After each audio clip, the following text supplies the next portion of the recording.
Swayam Prabha. Digital India. Educated India.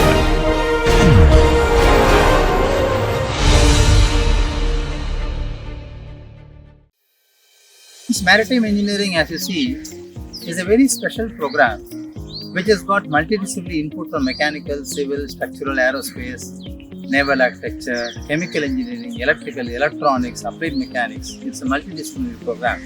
You will find this program is completely different, dedicated to industrial training and thorough capacity building on the new trade of maritime sector. It's a grooming economy which will give you a lot of job opportunities and research frontiers as far as India is growing. And the Blue Corridor effect, which is planned by Government of India, is one of the important mission which requires maritime engineering growth to happen in the country. So this program caters to expected that capacity building in this program. Friends, this is part of a material science engineering laboratory which becomes one of the teaching aid for the maritime engineering program. So when you talk about materials innovation in maritime industry, though concrete and steel have been conventional candidates of choice for engineers, for example, we have titanium vessels, high-speed craft boats made of fiberglass. These are all advanced materials which actually do not come across conventional standard design code of practices. We conduct box furnace test, tube furnace test, vacuum arc melting, induction melting, vacuum induction melting, vacuum sealing unit, which are all present in this laboratory is a small segment of material science laboratory. Friends, a typical furnace where the operating temperature for testing specimen can go as high as 12 degrees Celsius. Generally at room temperatures and ambient condition, the mechanical properties will not alter much. As you see in the course lectures, you will notice that strength of the material get degraded when the temperature rises beyond 600. Therefore, when you talk about fire resistant design, you must also choose an alloying element such a manner that the strength doesn't degrade beyond 600 degrees Celsius at all. Welcome to the ambience of IIT Gandhinagar Lecture Theatre. This is one of the interesting classrooms where the maritime engineering classes will be conducted. We have got state-of-the-art projection facility and good audio-visual recording systems. Once the lecture is over, you see the system here. We can generate the PDF files of the lecture directly and you can email the PDF files directly to your email IDs. So it's a state-of-the-art facility we have in IIT Gandhinagar where the lectures are lifetime recorded and shared with the students immediately. This is the IIT Gandhinagar library. This has got all collections of books which are referred as the standard textbooks and references for the course and the program. It also has lot of online editions of design code of practices and reference materials and e-collections of various video lectures of international courses and programs related to maritime engineering. We will be taking you around to the advanced material manufacturing units.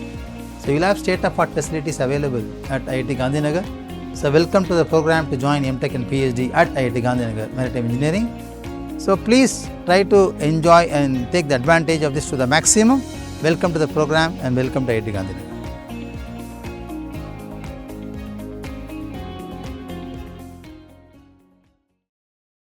Friends,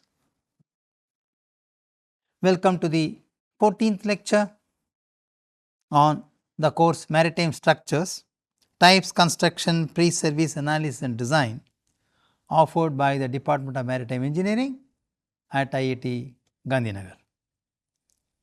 In this lecture, we are going to see what special applications are required to choose materials for maritime construction.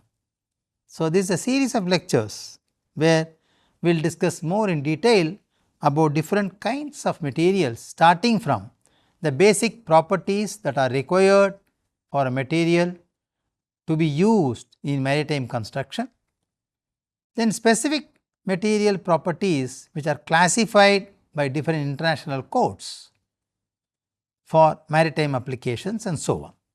So, in this lecture, friends, lecture 14, we welcome you to understand basic properties of material which makes them suitable for maritime applications. This lecture has got couple of references which I would urge you to go through, because they will be covering from different aspects of textbooks. fire resistant design of structures by CRC, design aids for offshore topside platforms under special loads by CRC, offshore complaint platforms, analysis, design and experimental studies by Wiley, dynamic analysis and design of offshore structures by Springer, design aids of offshore structures under special loads including fire by Springer, risk and reliability assessment of offshore structures by CRC, ocean structures and materials by CRC, advanced marine structures by CRC, fundamentals of offshore engineering by CRC. All these books are authored by me along with eminent personalities of international repute in different books. Please have a look of these contents of the books for self-learning and improve your reinforced knowledge and skills in this particular context of the course. Let us ask a question. What is speciality about choosing material for maritime structures? Why material choice should be done more carefully when you start constructing maritime structures? Maritime structures are constructed for various applications. We already know that: oil and gas exploration, wave and wind energy harvest, coastal protection, repair, inspection and regular maintenance. Friends, as we now know, maritime structures attract huge capital investment and they are essentially of strategic importance. We also understood to some extent that the geometric form governs the design more than the functionality. Material properties, environmental context and technological advancements also govern the design. However, it is very important for you to note that the downtime of these kind of structures, whether you do this downtime for maintenance or repair or rehabilitation or strengthening, downtime of maritime structure could cause a huge financial loss. So, you cannot stop operation of a maritime structure, be it a port or a harbor, a coastal protection system or an offshore platform. Operation cannot be suspended because that can lead to huge economical losses. If you are conducting repair or strengthening of any one of the structural members as part of the construction program involved in the maritime industry, you cannot redo this repeatedly. A repeated intervention, even in the visibility of maintaining the functionality, is not desirable. You should do a periodic maintenance so that serious structural interventions do not disturb the functional aspect of maritime structures. So, therefore, friends, to have a periodic well scheduled maintenance program, continuous monitoring becomes vital. So, obviously, all these points I will try to relate it to the material choice. That is the idea why we are projecting these points in this slide, so that we will now connect the importance of these points slowly and gradually to material choice. Maritime structures demand preventive maintenance while the system is in operation. Generally, friends, you could have noticed or heard or seen that structures are repaired only when they are non-functional, whereas maritime structures will remain functional when they are getting repaired, and they are also subjected to the minimum environmental loads present in the sea state when they are under repair. So, that is very important. Have you ever heard of a structural system which is getting repaired when being loaded? Generally, when you repair a system, you offload the system loading. You do not do loading of the system at all, is it not? You keep it in an ideal state and then do repair. Whereas in maritime structures, this is practically impossible. Wave and wind forces will always be omnipresent in maritime structures. So, their direction, their amplitude, their dynamic action, their force amplification cannot be predicted because they are weather dependent. Obviously, you cannot prepare or plan a weather window in a maritime structure repair so that the sea state or the sea loads or the wave loads are minimum. You cannot do it. So, it is always a complex problem where you start repairing a structural system in maritime industry and the maritime industry or the structure receives the maximum load unfortunately during that time and the repair becomes inefficient. So, therefore, friends, these structures demand preventive maintenance when the system remains functional. Structural repairs must be carried out without shutting down their operation. That is very important because you cannot afford to shut down a maritime structure operation even for a single day, because they are strategic importance and they are also involved in revenue generation like offshore platforms. You cannot shut down the working of a platform at all. Most importantly, friends, these structures need to be repaired when they are loaded. Generally, when the structure becomes lesser in strength, loading has got to be relieved. Okay. But unfortunately, maritime structures, loading will remain unchanged. You have to strengthen the structure with the existing loading, which is getting accelerated, which is getting improved day by day because of weather conditions. So, these structures need to be repaired when they are loaded. Therefore, the structural forms must be simple, easy to inspect and maintain. That is the key word here. So, the structural geometry of maritime structure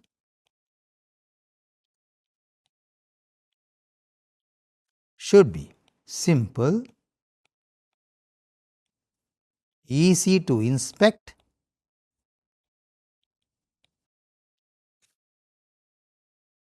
and carry out repair and maintenance.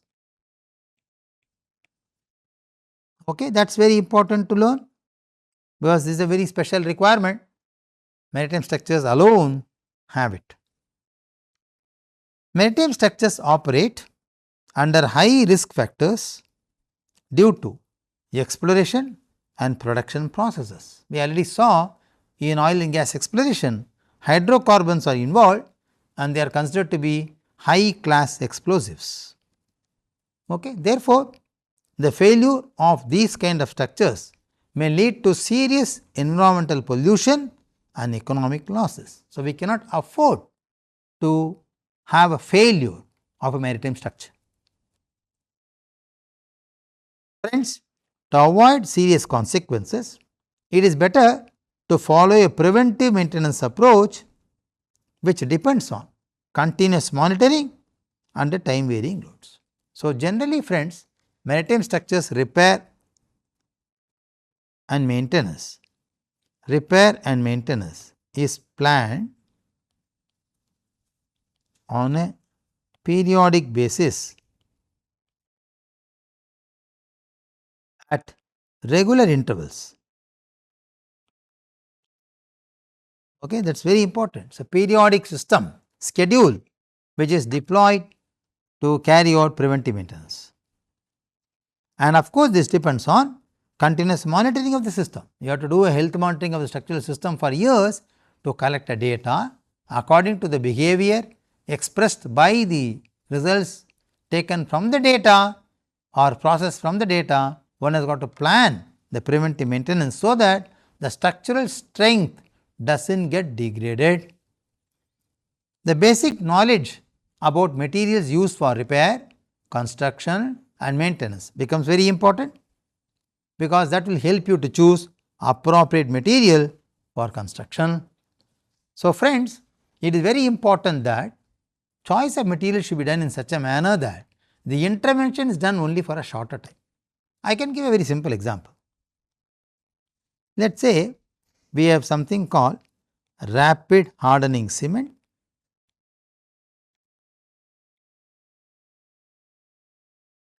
We have also called quick setting cement, which you must have heard. When you use underwater construction possibly and you are going for a repair of a structural system, which cannot hold the repair for a longer time, then one can always think about using special kind of cements which can be used for repairing their concrete structures. So, I am giving a very simple example, not necessarily you should use RHE and quick setting cement, but however, these are some classical applications which comes to the mind directly. So, most of the chemicals being used for repair and rehabilitation, or I should say chemical admixtures being used for repair and maintenance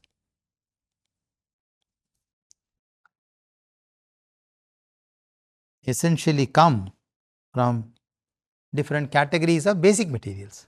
So, the knowledge of basic material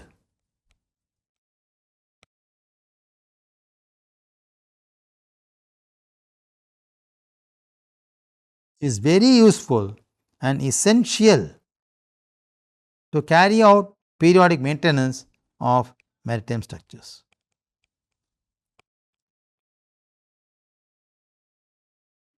Okay.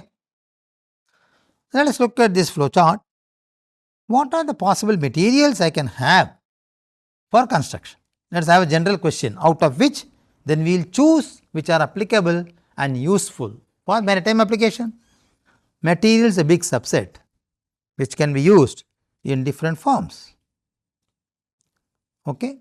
You can have metals, you can have wood, you can have plastics, you can have textile materials, fabrics, geosynthetic is a fabric. You can have environmental friendly material, you can have thermoplastic resins and so on. When you talk about metals, you can have ferrous and non-ferrous metals. When you talk about ferrous classification of metals as materials, you can have mild steel, stainless steel and wrought iron, whereas non-ferrous could be copper, aluminum, brass. So, this chart helps you understand different categories of materials which are all useful for construction in general, out of which all of them may not be suitable for maritime environment. So, material properties should be assessed under specific application of environmental and loading conditions. You cannot choose all material available in the literature to construct maritime structures. Maritime structures have special application requirements under environmental and loading conditions. The maritime environment also exerts other material forces. In addition to the dead and live loads, it induces chemical, fatigue, stress effects and corrosion effects onto the member of the material of the structure. Therefore, few basic properties of the material are required apart from the strength requirements. Okay, what are those few basic properties? Let me list them here for our convenience. The foremost should be survivability,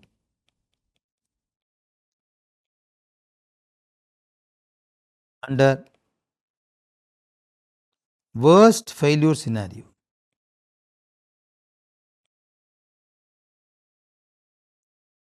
The material what you choose for maritime construction should be survivable under worst failure scenario. The second could be it should have enough strength to withstand accidents. Collision accidents are all integral part of maritime structure, you cannot avoid them. Okay? But the material should have enough strength to resist those kind of shock and vibration and absorption loads coming on the structure. Thirdly,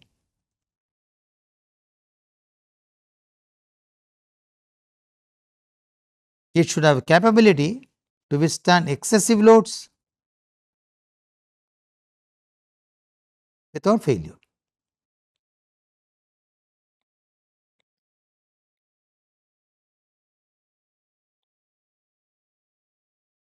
Friends, even the lecture is focusing on kind of materials alone, we are trying to look at the application of this and specific sector in maritime industry. The material what you choose for maritime construction should be capable to withstand even excessive loads without failure. That is very important, though every metal has a capability to withstand the loads beyond which it will give away, but still we have to look into the possible maximum exploitation of the material to withstand excessive loads without failure. It should not fail.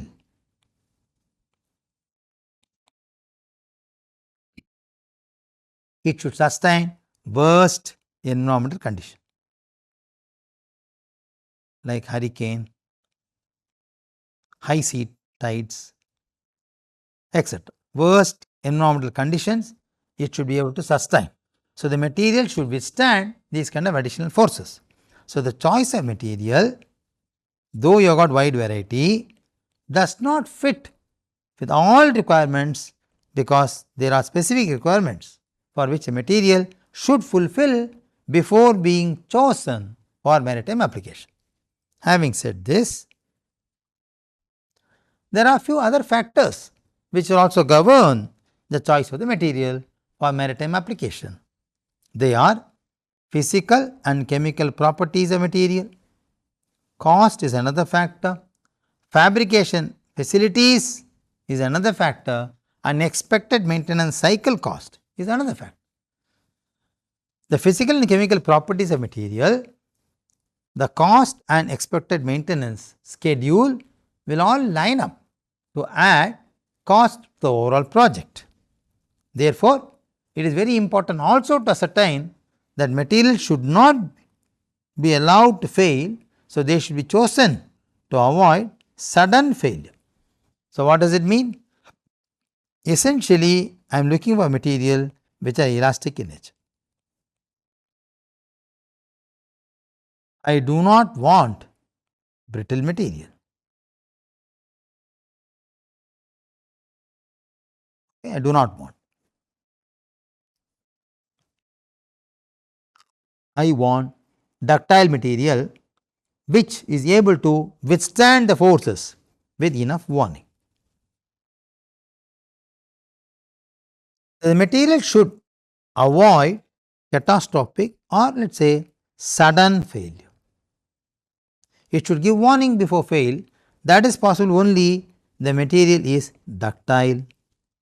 So, by this we can easily narrow down to one class of material which is steel. Friends, however, the design requirements become important for structural members of maritime structures. Besides meeting the design requirement, they should also withstand operational hazards.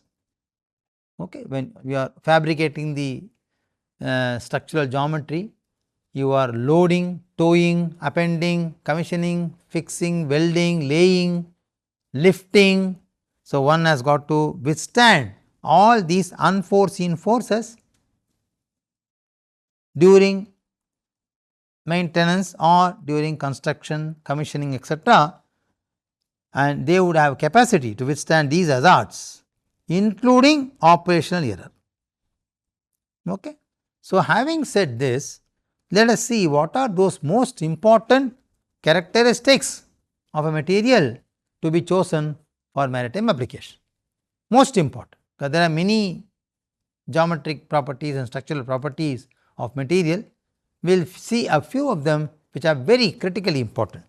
The foremost one is the yield strength. Okay. It is a yield strength. Yield strength basic values required, for example, let us say 350 megapascal. Basic value.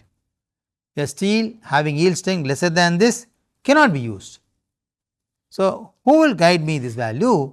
It is very interesting that we have to refer to the international standards, the codes of practice, which will help us to choose material with minimum yield strength. Second property which is vital is Young's modulus, because as I said, we are talking about large floating structures which experience large deformations. Therefore, I am requiring a material which will result up in less deflections and bending. So, Young's modulus is also another catch of selection of material. The third of course could be the Poisson's ratio, and the fourth one is the fatigue performance and fatigue resistance. So, friends, if I can chalk out the summary saying what are the important characteristics of material, I should say the foremost one is of course undoubtedly is the yield strength. The second one could be the modulus of elasticity. For example, steel has a modulus of 2.1 10 power 5 Newton per mm square, or one can say 210 gigapascal. Let us convert this gigapascal 210 into 10 power 9 Newton per meter square, which is 210 into 10 power 9 by meter square millimeter square. So, it is 210 10 power 3 or 2.1 10 power 5 Newton per mm square. So, the important property is Young's modulus. The third one, which is also equally important, is the Poisson's ratio, which we know is lateral strain by longitudinal strain, is Poisson's ratio. So, when we subject a body to biaxial stress state, this property gets invoked. The fourth property, which is essential for the material to remain in marine structure, is a better fatigue performance.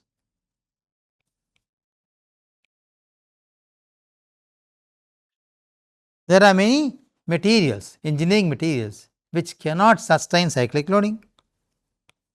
They are very bad indicators in fatigue performance. So, I am looking for a material which has got good yield strength, good ductility and good Poisson's ratio, and it should be able to withstand fatigue, reversal of loads under given safe threshold number. So, mechanical properties of the material reflect the capacity to resist the various types of loads. Some of the important mechanical characteristics are, let us mark them here: strength, hardness, elasticity, plasticity, brittleness, ductility and malleability. These are vital structural properties of material used in maritime structures, and they should be looked into very close before they are chosen. You cannot simply say I will choose steel because steel has got good elastic modulus and good yield strength. Steel may not be a good performer in malleability and ductility depending upon its constituent materials. So, these properties may be described in terms of forces or stresses to withstand and how they are resisted. The common types of stress which is occurring on maritime structure are compressive, tensile, shear, torsion, impact and a combination of these such as fatigue. So, the design of structural systems for maritime structures deals with different forces and actions coming or arising from the environmental loads.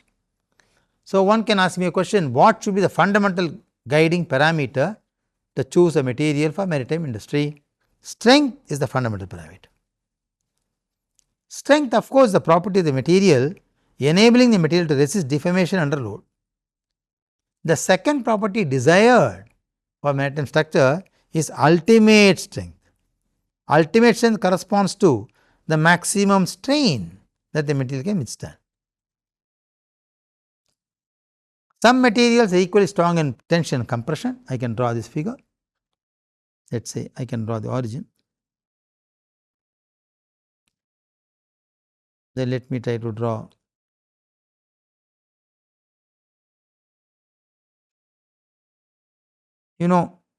small portion below this is the yield or the elastic limit. let us say elastic limit,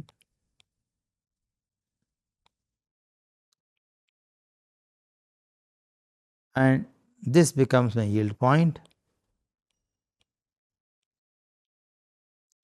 this becomes our breaking point, stress ultimate. And now if I try to draw the vertical arm, not elastic but at yield,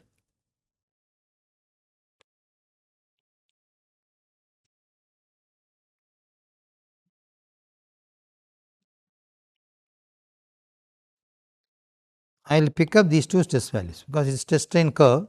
So, let us say sigma 1 and sigma 2 are known to me, can pick up these two stress values,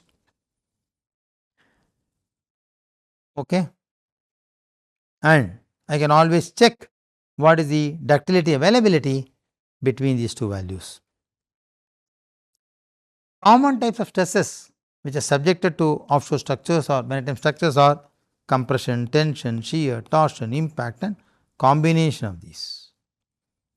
So, under these, strength becomes the ultimate priority to resist deformation. Ultimate strength corresponds to maximum strain, which is also required to be considered for the design. Some materials are equally strong in compression and tension. So, if I draw this as tension side, so I can extend this figure on the compression side also, it becomes identical, mirror reflection. So, this is the compression test and this tension test. Okay. Usually we consider only this part for analysis, but generally we want also material exhibit the same behavior or similar behavior. That is, if this is sigma y, this is also sigma y.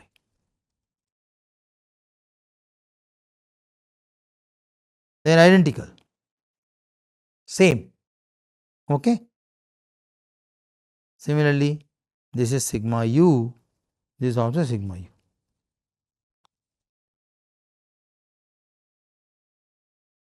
They are same. So, the material has same property in tension as well as in compression, which is desired for maritime structures. But some material have a marked difference. Take for example cured concrete. The maximum strength is 50 megapascal in compression, but in tension is only 3. Take carbon steel. The maximum strength is 400 megapascal in tension and compression, but maximum shear strength is only 290 megapascal. So, depending upon the type of load applied and examined, the strength on the respective behavior changes. We are looking for a material which exhibits these properties like high strength, high ultimate strength, and good ductility and good strength equally in all, which is a very rare application, I know that, but still there are material classified based on this. Okay. Therefore, friends, very importantly, if you want to deal with the material selection, dealing with maximum strength alone, it is not always necessary to state the type of loading. Okay. The type of loading, because you know tension compression has a different meaning. So, type of loading also becomes important if you want to establish the same strength both in tension and compression, whereas different materials like concrete, carbon steel exhibit difference in compression, tension and shear. Having said this, few material properties which are basics are essentially important for choosing them for maritime application. The material that is stressed repeatedly under reversal of stresses is called a critical section. Stress at the critical section at the time of failure is definitely lower than its material strength to the maximum. Hence, in fatigue failure, magnitude of load is not important, but the number of cycles causing that failure is important. So, in S&N curve, amplitude stress is okay, but the number of cycles causing this is also equally important. Into this context, let us see what is hardness. Hardness is ability to resist permanent indentation. There are several methods by which can express hardness. For example, Rockwell hardness, Brinell hardness, Vickers hardness, etc. These are some of the methods devised and named after certain people to conduct hardness test. However, in maritime industry, we choose material based on Rockwell hardness test. It is commonly used in maritime engineering. The second property is toughness. Toughness is considered as a combination of strength and plasticity. When the material is subjected to a load of known magnitude, it causes deformation to the member. Elasticity is the ability of the material to regain its original shape and size upon removal of load. It is therefore the limit of the material up to which the material can be loaded. If you cross this limit, then the material will enter into non-linear zone of behavior. Okay? For example, if I have a stress strain curve of steel which looks like this. So, till this part it is elastic. You keep on applying the load, the deformation increases. When you stop load, it follows the same path. It is true till here. We call this apex point as yield point.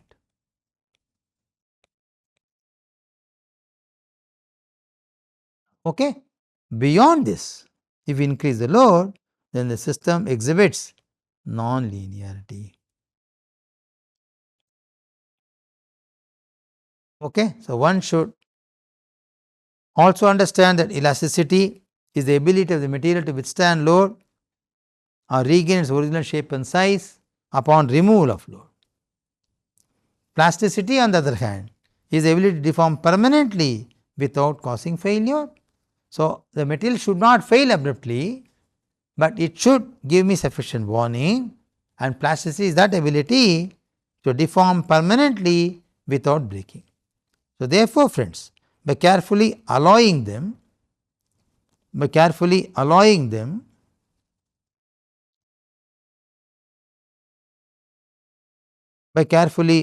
the metals, one can always check the combination of plasticity and strength which is being, let us say, moderated, which is being played around to improve upon the alloying elements to form a better combination which can be used in maritime sector, what we call as marine grade steel. So, we come out with a new type of grade which is called marine grade steel, which comprise of special alloying elements which are useful, which can address all these properties in a better manner. So, friends, as a summary, in this lecture,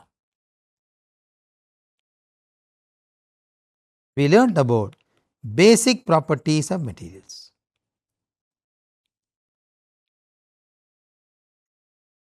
We have also understood why special properties are required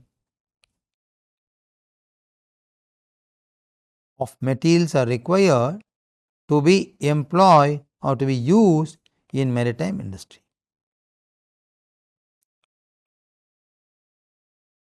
Certain important properties which are yield strength, modulus of elasticity, Poisson's ratio are considered to be very important indicators to choose material for maritime application. So, friends, should you have any doubt or questions, please read for additional learning these books which is suggested. For example, I will recommend this book as one of the basic textbook for this at the time being for this chapter, for this lesson of lecture, because this talks about materials in a very large context. You will find it very useful, and you will also reinforce your learning by referring to this textbook, which may be available in an institution or in your consulting industry library. So, friends, this lecture spoke about the basic properties of metals or materials used for maritime industry. We talked about important properties, and we also learned what are those which will govern the choice of material for maritime application. Thank you very much. Namaste.